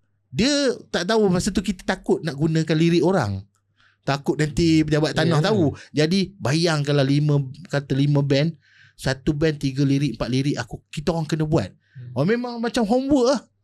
Tapi dulu Bob, zaman sekarang kita ada WhatsApp semua. Dulu macam mana nak kumpul tu? Nama-nama semua setengah lirik semua tu. That's why dulu kita ada konsep pot lepak. Kat mana Bob? Ipoh waktu tu. Okay. Kalau ni zaman metal. Gang metal, dia orang punya pot lepak adalah Hipfong dengan TKK. Setiap minggu. Itu tempat dia. Tapi geng-geng IIM ni ialah IIM ni Ipoh metal. Tapi dia orang kawan-kawan yang lain pun ada juga. Geng-geng hip hop ada. Geng-geng hip hop dia tu lah Cat Farid semua tu. Geng skater semua, Joe, Boy semua. Sebab dia unite sebenarnya kan. Kalau geng-geng hardcore semua ada Mandela, ada ada yang lain lah, banyak lah. Pun semua lepak dekat TKK kan. Kita tu jadi dia orang akan situlah tempat berkumpulnya. Aku pun tak tahu nak cakap macam mana. Dia automatically kita akan berjumpa kat situ. Time dia hari Minggu hari jumpa, turun je semua ada. Dia sama, jadi rutin kita dah tahu dari situ. Kalau ada telefon pun telefon rumah je dah tentu. Awal 2000-an ke atas baru ada handphone. Baru ada. Itu kita serupang. Tidak. Aku awal lagi Motorola kata rebel. SIM card harga 300 je. SMS betul. Jadi jumpa tu macam tu lah. Tapi itulah macam bila fikir sekarang, macam mana kita boleh bersatu kan dulu kan. Macam mana nak mengumpulkan benda tu, macam mana nak organize. Aku nasib baiklah aku ada store burger dekat Manjoy. Jalan Menteri Manjoy tu aku ada store burger. Jadi situ lepak lepak. Semua lepak kat situ. Apa-apa discussion ke, plan nak buat lagu ke, nak jamming ke, nak buat gig ke, semua kat situ. Sambil aku buat burger, idea datang nak buat macam tu lah. Macam tadi cerita pasal buat permit kan. Dah settle, hantar nama semua, lirik, hantar dekat pejabat tanah. Tunggu urusan daripada paling susah sekali, urusan daripada balai polis lah. Ada kena pergi panggil kan. Kamu ni ada apa? Jawab lah, cakap dia elok lah kan. Okay. Tapi ada tipu sunat jugalah. Sebab kalau boleh kita orang tak nak bayar cukai hiburan. Jadi kami cakap macam mana tiket ni, ada tiket tapi kita buat charity untuk ada kawan yang sakit. Jadi boleh elak. Kalau macam tu lah kita tipu sunat lah kan. Macam mana dulu memang ada cukai. Memang kena cukai. And then nak dapatkan permit tu, ya Allah, selalunya kalau korang nak tahu, permit selalunya buat gig lah. Contoh lah, bulan depan gig kan. Gig tu sebenarnya 50-50 lagi. Nak kena rush anytime. Sebab proses permit itu 2 hari sebelum ataupun sehari sebelum gig baru dapat. Gamble tau dulu buat. Gamble. Tapi selalunya dapat lah. Pernah kena rush apa? Pernah gig kena rush pernah. Ambil barang ke atau dia ambil orang? Selalunya dah angkut lah. Angkut lah. Aku pernah. Aku kena dulu dekat Pahang. Aku kena dekat Kuantan. Lepas habis. Sebab aku band aku habis, kalau nak cerita banyak lah cerita kan. Aku bukan cakap band metal saja. Aku ada band emo rock aku lagi semua. Banyak itu semua sebab tak ada permit lah tu, kena rush tu. Ada mungkin lah juga tak ada permit ataupun ada isu-isu yang lain lah. Tapi selalunya cerita balik dekat Ipoh, dulu selalu buat gig dekat Dewan dan perlu ada permit hiburan. Itu satu benda yang renyahnya dulu.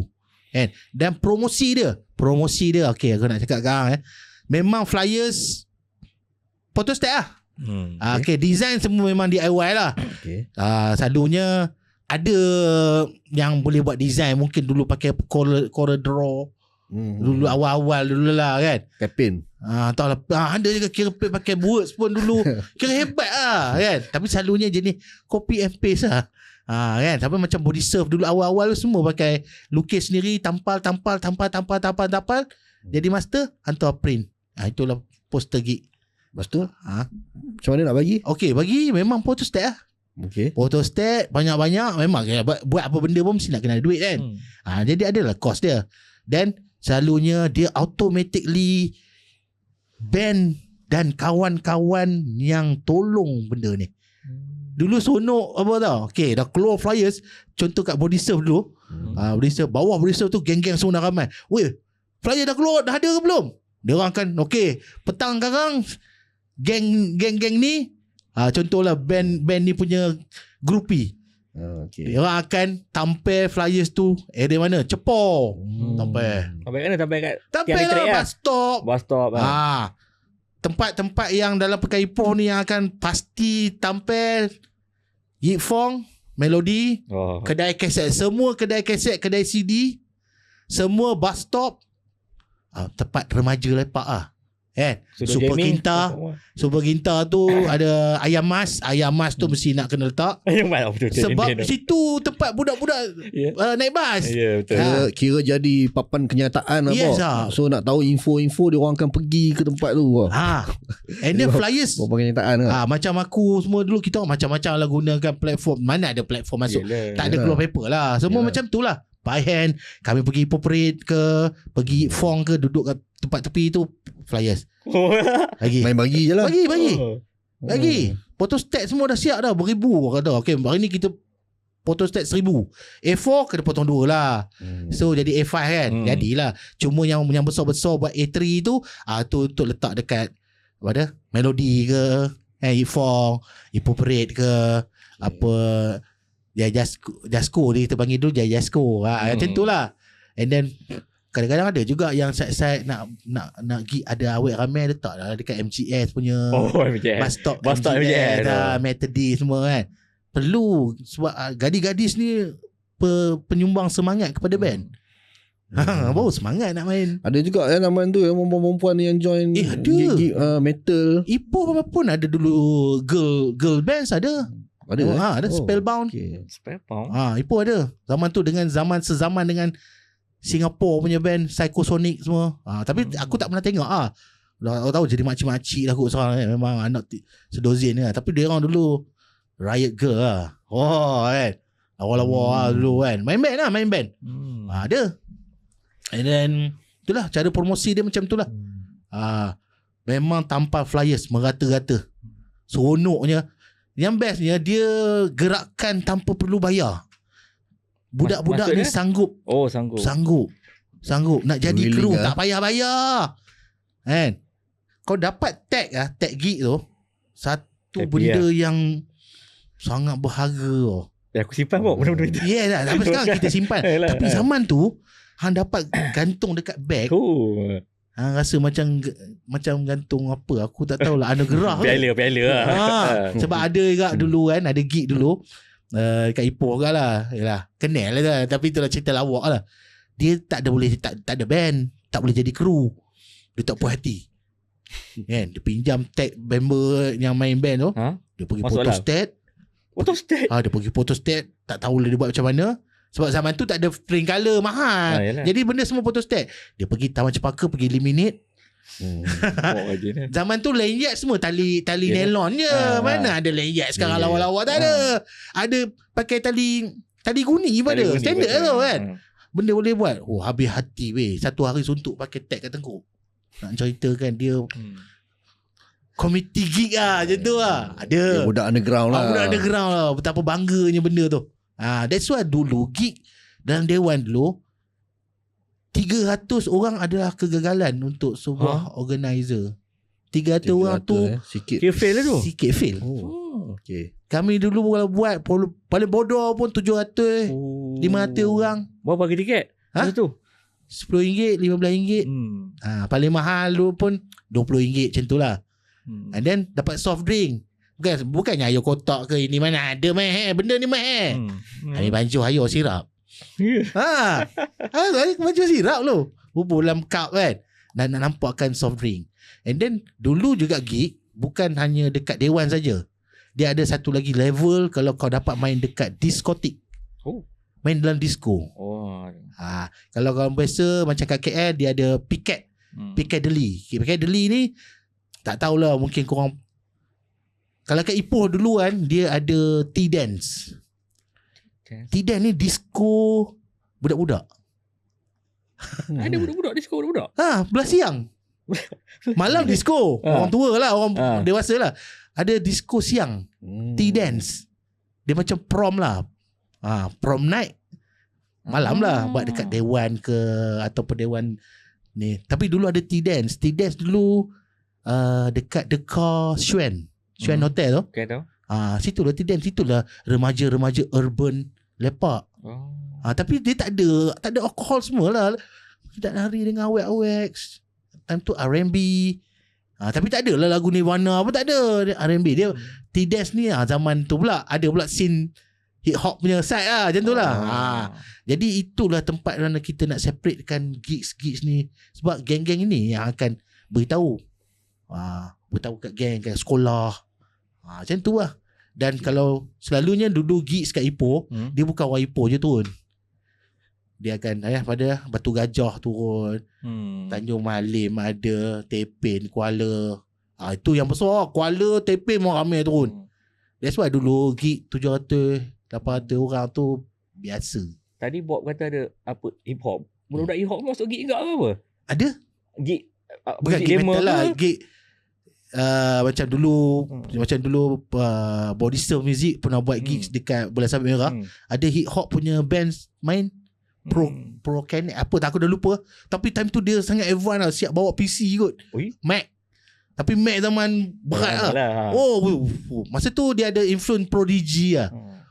Kan. Itu antara hip hop awal kat Ipoh ni lah, yang style lah. Kita orang panggil Yapi Pekan lah. Siapa buat kenal? Hip hop tu? Dah arwah dah. Ahmad Wheelchair pun. Macam tu lah. Kena-kena gitu lah. To Life lah. Band To Life dulu. Itulah. Bob macam sekejap.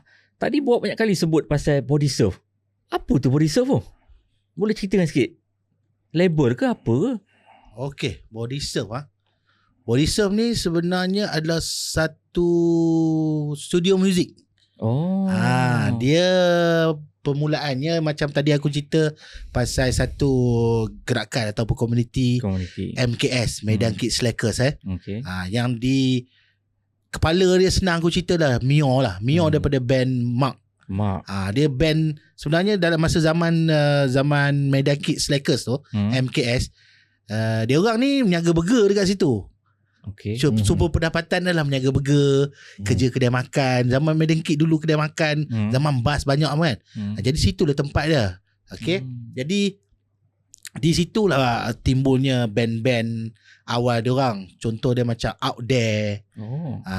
Macam North Radical tu FOR lah. And then sebelum wujudnya Mark adalah Out There. And then lepas tu baru ada Mark. Sebenarnya komuniti tu lah. Aku dapat lepak first dengan diorang tu bukan daripada awal lah. Macam aku cakap tahun 96 tu, aku di audition untuk jadi drummer pada salah satu band yang dalam circle tu, North Radical tu ataupun FOR. Dan start daripada gigs tu, bila aku balik Ipoh, aku lepak Medan Kid dengan diorang.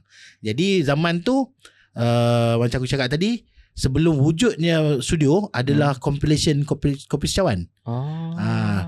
Aktiviti maksudnya sebelum tu bukan setakat recording Kopi Secawan tu. Dia orang pernah buat gig Circle of Friends macam tu. Ada buat gig dekat bersama dengan AZ Studio. Dekat Medan Kid tu ada satu AZ Studio. Geng-geng MKS ni pernah jadi macam konsultan ataupun buat gig AZ tu tolong. And then dia orang ada buat gig dekat Rumah Pengakap.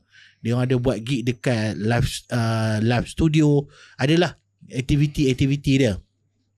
And then kemuncak dia adalah kompilasi Kopi Secawan tu. Kan masa tu aku nak SPM tahun 97. Aku recording and then aku balik Kuala balik. Yelah zaman tu bukan mana internet apa semua tak ada, kita tak tahu Facebook apa semua kan. Kita tahu daripada kawan-kawan je. Jadi aku ada lah belajar SPM dan sebagainya. Dan teruslah aku sedar-sedar dengan cerita dia orang nak buka studio.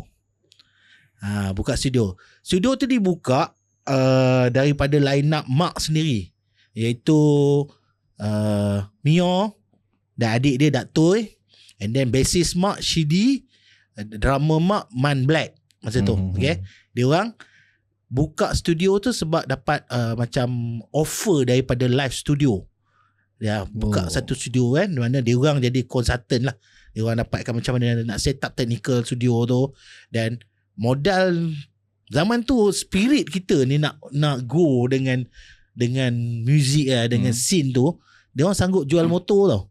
Shidi jual motor, Daktoi jual motor. Ini tong-tong lah band Mark ni.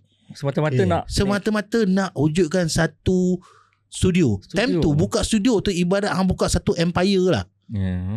Ataupun satu pusat port untuk hang lakukan aktiviti hang. Point dia, business dia adalah studio lah. Studio jamming lah. Dan buat gig. Dan situlah tempat aktiviti DIY lah. Print baju, release band, label. Okay. Jadi tahun ujung lepas aku SPM tu, Body Surf Studio dibuka di Jalan Limbosing, Walcott, okay. Walcott atas kedai beauty deco. Dulu Walcott lah ada food court Cina kan. Sekarang apa? Langit apa Langit kan. Sekarang Langit kan. Dulu food court Cina tau. Jadi depan food court Cina tu ada satu kedai deco langsir-langsir atas tu. Seingat aku lah penghujung 97. And then nama Body Surf tu, ya, seingat aku diideakan oleh As Bentayan. As Bentayan ni adalah vokalis FOR. Dan kawan-kawan dalam MKS lah. As Bentayan ni masa tu FOR dulu ada dua vokal, Faizal dengan As Bentayan. Jadi As Bentayan ni memberi idea nama Body Surf. Body Surf tu adalah kita gig kan, budak slam daripada itu body surf. Faham. Body surfing. Itulah bendanya. Jadi body surf tu agak macam sample lah kan. Jadi wujudlah Body Surf Music. Jadi tertubuhlah studio Body Surf Music. Masa tu pun aku pun dah habis SPM. Jadi aku dah balik Ipoh daripada Kuala. Aku pun berhijrah balik Ipoh, duduk Banjoi dan berniaga burger. Jadi Body Surf Music tu adalah memang tempat aku lah.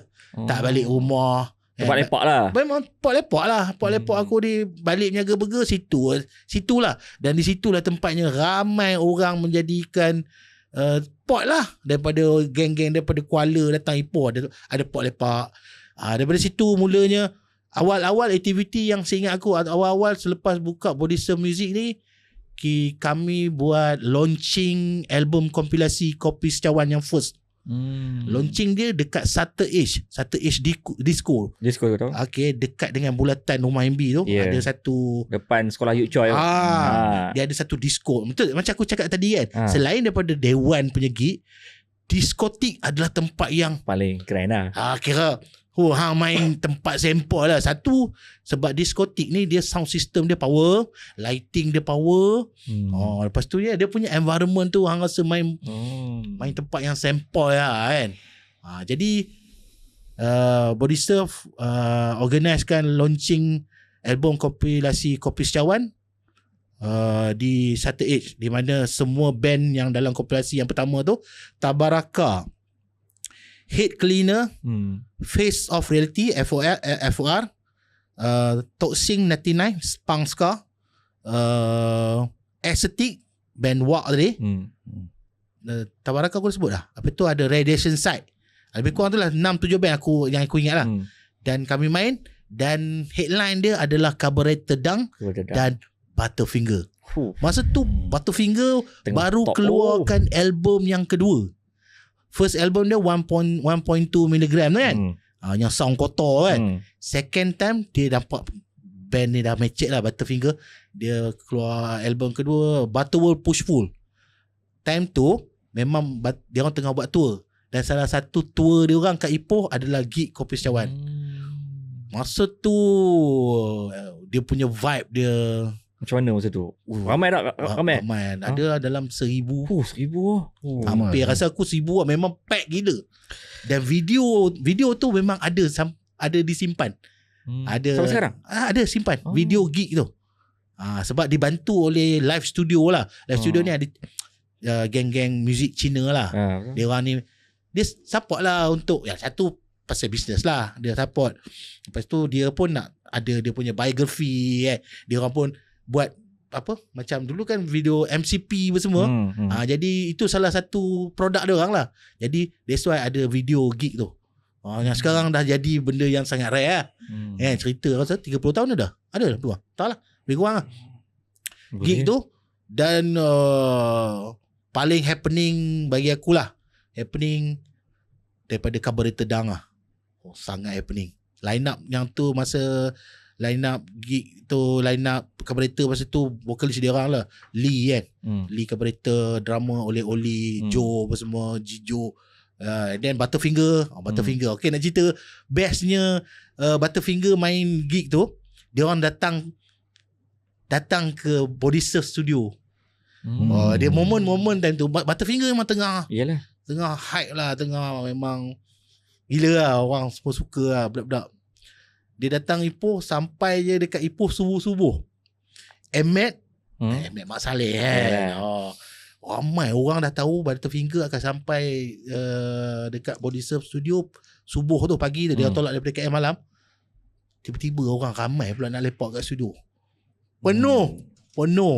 Dia lah macam tunggu artis besar lah kan. Jadi dia orang pun sampai Ahmed datang, Lock apa semua kan. Masa tu drama dia orang Kuduks. Kuduks ni kira sessionis lah.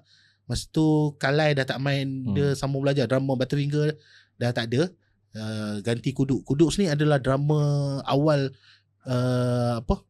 Mek Angka Hussein. Dia masa tu pelajar daripada UIA. First time aku tengok dia, gila, gempak pada dia kan. Dia main drum. And then line up Butterfinger yang lain lah. Datang Body Surf, lepak. So best gila moment tu aku tak boleh lupa lah. And then yang bestnya hari gig tu Ahmed pakai baju Mark first punya print, baju warna biru, gambar budak.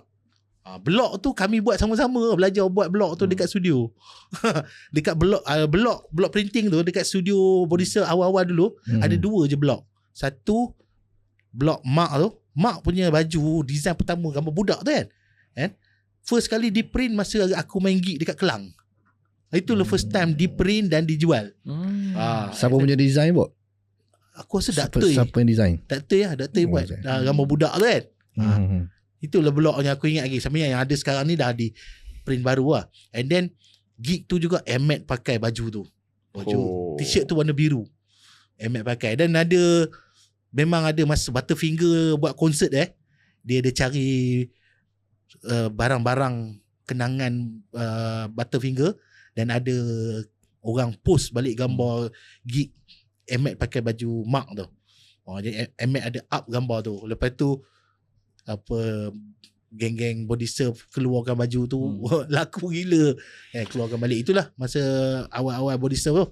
And then Body Surf seterusnya aktif. Lagi aktif. Kami buat gig lah.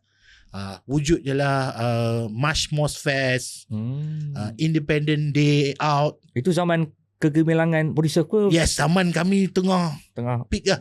Buat gig. Dia jadi macam tu, duduk kat studio kan. Dah habis dah gig ni. Sebulan 2 tu kan. Boring lah jom buat gig. Buat gig. Dia jadi je Mio, kepala dia Mio lah. Mio. Okay, kita buat. Dia macam team tu tiba-tiba bala tentera tu ada. Okay, kita esok pergi cari tempat ni, venue. Ni kontak ni. Ni designer, ini tukang ni buat permit ini. Time tu dia punya semangat dalam team tu kuat tau. The brotherhood tu kuat time tu. Sonok, unite. Memang mudah. Perjalanan nak organize gig tu mudah. Dan promosi macam aku cakap tadi lah, promosi ada tim yang bawa basikal ni akan pergi tampal flyers, yang mana pergi jalan dengan family akan bawa sikit flyers, jumpa bus stand ke mall-mall ke apa ke, kedai skate ke kedai kaset, dia orang akan tampal lah. Dan ada juga yang post lah, kami print, post dekat band, post dekat joki akan letak dekat KL, dekat CM dan sebagainya. Benda tu akan separate lah. Cara dia flyers dia. Flyers tu ada duit lebih sikit kan, hantar kilang printing lah. Dia akan nampak lebih gempak lah. Okay Bob, kita tahu Body Surf dia satu movement muzik yang lain, bukan metal. Tadi metal kan. So Body Surf dia bawa satu movement genre muzik yang lain kan, alternatif yang lain kan. Yes. Macam mana berkembangnya scene tu? Macam mana berkembang dan apa rujukan muzik waktu tu? Daripada mana dapat pula? Okay. Tadi metal lah. Okay, ni untuk muzik alternatif ni yang Body Surf bawa ni. Macam mana dia orang dapat staff dia orang boleh tahu scene tu? Dia konsep dia sama macam metal tadi jugalah. Okay. Kita juga menggunakan rujukan daripada Zine. Okay. Flyers, staff yang dibawa oleh orang luar semua kan. Jadi konsep dia sama juga. So knowledge tu datang daripada Zine. Zine. Starting dia Zine lah. Zine lah. Memang dari situlah. Zine apa yang famous lain tu? Banyak masa tu pun dah.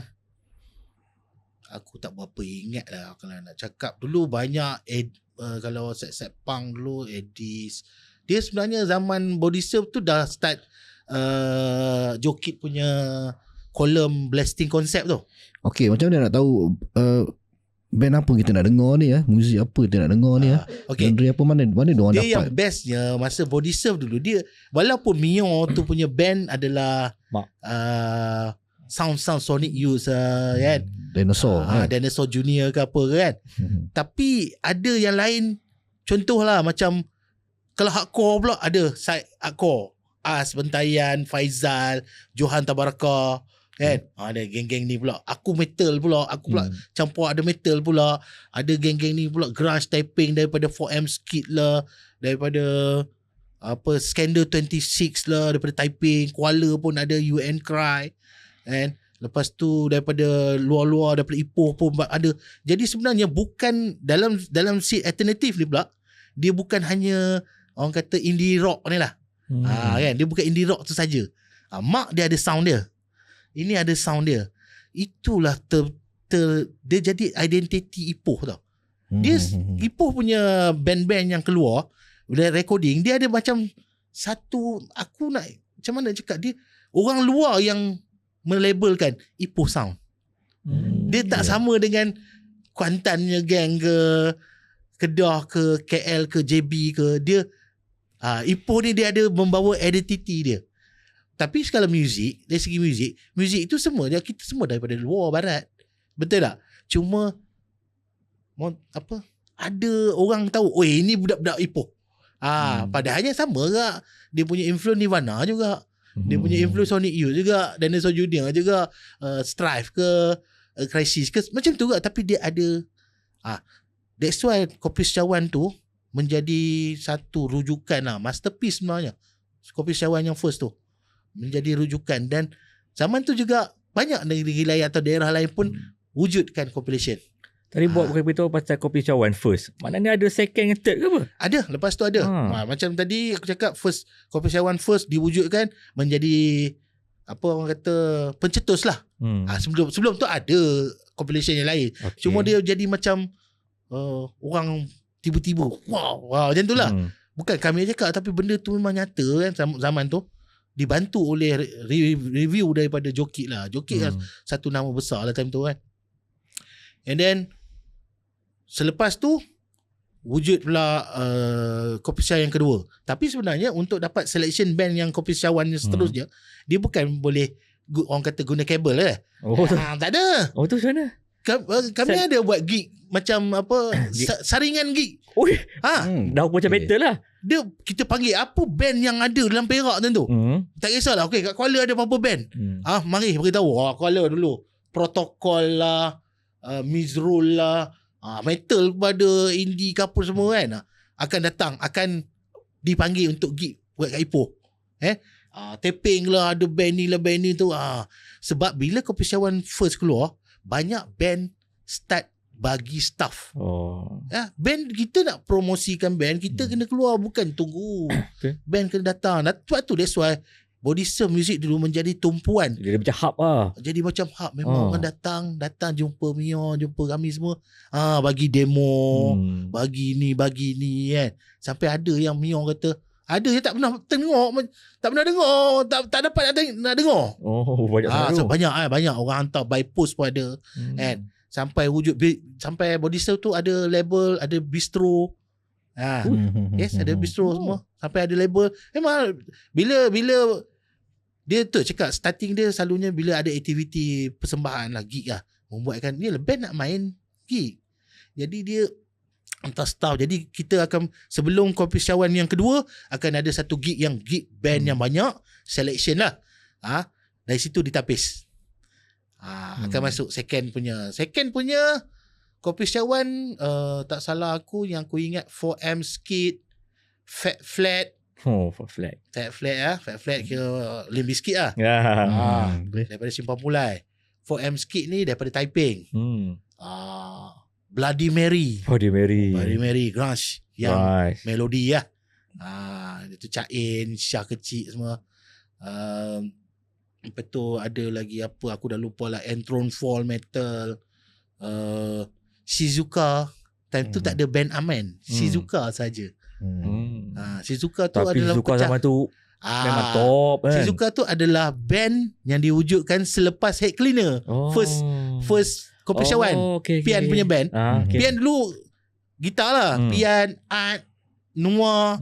Dia orang Green Day. Green Day. Tapi memang catchy lah kan. Memang catchy. Aku ingat lagi Head Cleaner main gig dekat Dewan Serbaguna mana lah. Dia orang buat siap Pian nyanyi lagu Senyum Seindah Surya. Memang chaos gila lagi. Memang happening kan. Lepas tu second Shizuka ada. Dan lagu Red Line. Red Line lah. Memang dari fenomena lah tu. Satu Malaysia kan. Ada yang orang cakap band daripada Jepun kan. Kan. Siapa tak tahu lagu Red Line kan. And lagu Miau Miau kan. Memang fenomena. Sebab time tu lah wujudnya caller ringtone sebagainya kan. Kalau benda tu kita tahu, Pian tahu macam mana dari segi royalty, MCPA MACP apa kan. Carut dah. Benda-benda tu aku rasa Pian kaya weh. Betul. Pian kaya sebab caller ringtone tu berapa juta orang guna. Jadi yalah zaman tu kita tak ada pendedahan benda tu. Okey Bob, untuk scene zaman tu tahun 90-an itu dah masuk tahun 2000 awal 2000 lah. Awal 2000. Okey, waktu tu Body Surf buka tahun 97, hujung tahun 97 Body Surf. Body Surf. Okey, waktu tu di Malaysia adakah scene muzik alternatif ni, Ipoh ni antara yang hype, yang paling banyak band waktu tu di Perak, Ipoh dan di Perak, berbanding dengan negeri lain macam mana Bob? Dia sebenarnya negeri lain pun ada band. Banyak juga yang tumbuh. Ada band-band yang naik apa semua. Cuma di Perak dia aktif. Sebab aku biasa dengar orang cakap kan, Ipoh ni menjadi antara tempat yang paling hype sekali kan. Bila ada gig penuh kan. Sampai menjadi menjadi impian mana-mana band luar untuk datang main kat Ipoh. Macam mana boleh jadi sampai tahap macam tu Bob? Memang tak dinafikan time tu lah. Orang kata penghujung 90-an membawa ke milenium 2000 ke atas tu. Ipoh memang menjadi satu tempat yang wajib untuk band main. Dia nak main kat Ipoh.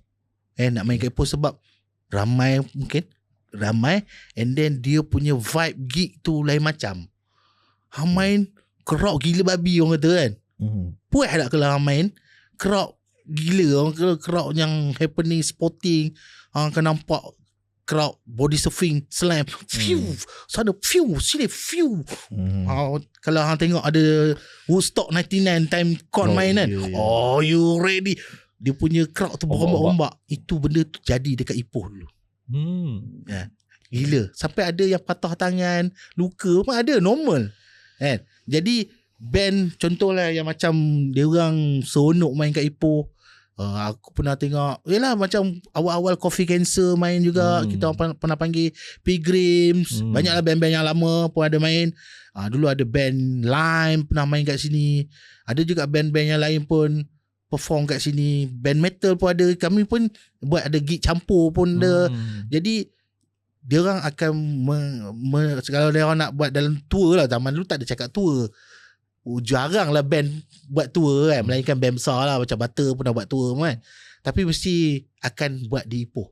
Rasa aku sampai sekarang pun ada juga. Tapi kadang-kadang ada juga dia skip ke Penang ke. Depend lah. Tapi zaman tu Ipoh tumpuan dia bukan Ipoh saja tau. Dia Ipoh selalunya Ipoh, KL, JB memang menjadi tempat utama lah untuk band-band main lah. Contoh dia macam kami pernah buat satu gig dekat ada disco Cargo kita panggil dalam time tu Cargo lah, dia disco besar lah dia. Kat mana tu? Apa sekolah Poilam lah tapi Ipoh Parade. Sekolah Cina. Okay, kat sekolah Cina. Ikut ada panggung wayang lama tu. Yang ada burger brother garang tu. Oh, Pakcik Barah. Kan situ depan tu ada macam food court Cina tu. Itu dulu disco.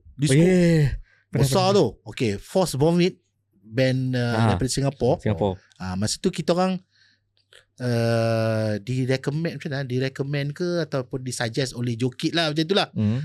Dia orang pun mungkin dah pernah tengok Force Vomit main kat KL macam tu, dan kami panggil lah main kat Ipoh. Masa tu pun aku dah macam mana nak cakap, kenal lah. Jadi dia orang main kat sini kan, dia kata gila, dia cakap gila sampai Wan Lalat lah panggil lah. Wan Lalat lah, bassist Force Vomit yang pernah main dengan Bittersweet tu. Dia sampai tak nak balik lah. Dia duduk kat Ipoh 2 minggu stay. Sonok kan dia. Sonok dia yang macam sonok lah datang Ipoh. Banyak band luar pun datang Ipoh mesti sonok. Jadi time tu orang memang nak datang Ipoh sebagai satu tempat wajib untuk main. Bukan hanya scene alternatif dia, scene metal pun sama. Ipoh adalah pusatnya sama juga. Maksudnya time tu 90-an 2000-an awal, Ipoh punya scene sangat besar. Dan menjadi buah mulut pada semua lah. Kan orang kecam pula kata beria lah. Tapi inilah hakikat dia. Dia memang zaman tu memang best kan? Sebab masa tu tak ada wujud lagi rock the world apa semua, tak ada lagi. Betul. Kan. Jadi zaman tu orang akan turun ke Ipoh. Okay Bob, selain daripada buat gig ada strategi lain tak? Apa yang Body Surf buat? Macam mana dia nak kembangkan scene ataupun dia nak bawa spirit nama band-band Ipoh pada waktu tu? Macam mana? Apa strategi yang dipakai? Dia strategi dia masa tu lah. Kalau dengar sekarang ni macam biasa lah. Saya ingat aku lah, Body Surf dulu pernah membawa band-band yang 80 masa tu yang dalam kompetisi One first, third, first, second, third apa semua tu. Kami pernah buat tour main ke Kedah, Alustar. Organize lah. Kami naik bas, 2 biji bas penuh. Sewa daripada Ipoh. 1 bas untuk band. 1 bas lagi untuk crowd. Rombongan ke Alustar, Kedah, buat gig. Geng-geng sana tunggu. Chaos best. Itu memang yang main tu band Ipoh je ke? Ataupun campur mestilah kita kena respect lah tempat dia orang. Cuma macam kita bawa buat tour sana sampai macam aku cakap lah, nak sewa bas kot. 2 bas. Memang unite time tu. Yes memang unite lah. Jadi sonoknya time tu kan. Pergi sana, and then sambil tu juga ada label-label yang buat compilation. Contoh macam Indie Work, ada daripada Sony, Pony Canyon buat compilation, panggil band-band ni, band-band daripada Ipoh buat compilation, dan banyaklah band-band yang dalam compilation tu mula pergi main dekat compilation ni, main festival sini, main festival sana. Daripada situlah kita bukan hanya biarkan hang main band kat Ipoh, main under macam gig Body Surf. Lepas tu macam tu je. Dari situ dia orang sebenarnya bila gig tu networking. Kat situ hang jumpa organizer, kat situ hang jumpa owner label. Daripada situ lah selalunya yalah dia akan datang ke Ipoh dan dia akan tengok band-band lah. Contoh macam Bloody Mary kan, bawa Grunge Fest lah main kat KL. Macam masa tu Bloody Mary pun meletup mak memang main merata lah benda lah. Bukannya kita pahlawan bawah tempurung. Pahlawan lah. Apalah maksudnya bukan band situ je kita keluar kan. Okay. Lepas tu macam compilation awal yang ketiga masa tu aku ada satu band baru. Aku dengan pecahan daripada Bloody Mary, pecahan daripada FOR, pecahan daripada apa lagi ya? Fat Flat. Kami buat band emo rock lah. Tu yang ada band Elizabeth. Maknanya Bob ni sebenarnya bukanlah fokus pada metal saja lah. Tak. Maknanya ada juga band-band lain sebagai sectionist. Aku banyak sectionist. Ya. Kalau boleh sebut band-band yang pernah main. Okay. Kalau macam aku kalau ikut, aku pun tak tahu nak cakap aku sectionist ke, aku original line up ke. Tapi banyak band lah. Antara yang aku ingat lah, aku pernah main dengan Undead, aku pernah main dengan FOR. Aku pernah main dengan Scorched Earth of Policy, band hardcore daripada Kuala. Aku pernah main dengan Protocol, band Krusty Grind daripada Kuala. Aku pernah main dengan Tabaraka. Aku pernah main dengan Lang Sui. Aku pernah Aku pernah main dengan Elizabeth Tears. Aku pernah main dengan Bleeding Mascara daripada Manjung. Aku pernah banyak sangat sampai masa sebelum aku pencen main drum, aku ada 5 band. Yang band project yang betul selain daripada Pyron, band yang serius lah aku main lah. Band yang serius satu Pyron lah. Lepas tu band Elizabeth Tears. Aku kat situ bukan drummer, aku bassist. Bassist? Aku bassist, aku main bass. Band Elizabeth Tears ni adalah satu juga benda yang lari daripada aku jadi drummer lah. And then band tu juga meletup macam mana cakap, memang expand luar lah. Aku sampai dah tak lalu duduk KL pulang balik. Masa tu lah kan. Aku pernah dengan Elizabeth Tears, pernah tour Bangkok, Indonesia, Singapore, Baby First, Baby Second, Substation punya show dengan Elizabeth Tears lah. Masa tu main post hardcore emo macam tu lah. Dia bukan My Chemical Romance tak? No.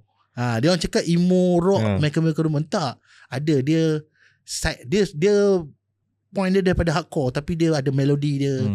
Ada dia punya influence dia daripada band macam Thursday. Ada Jimmy Eat World ke macam tu lah. Jadi time tu kat Malaysia masih baru. Masih fresh. Dan kami, macam aku cakap macam ni, bukan nak cakap besar lah. Selalunya Ipoh ni gemar jadi pencetus. Ipoh suka jadi pencetus. Jadi benda tu meletup-letup kat luar. Macam tu lah. Lebih kurang.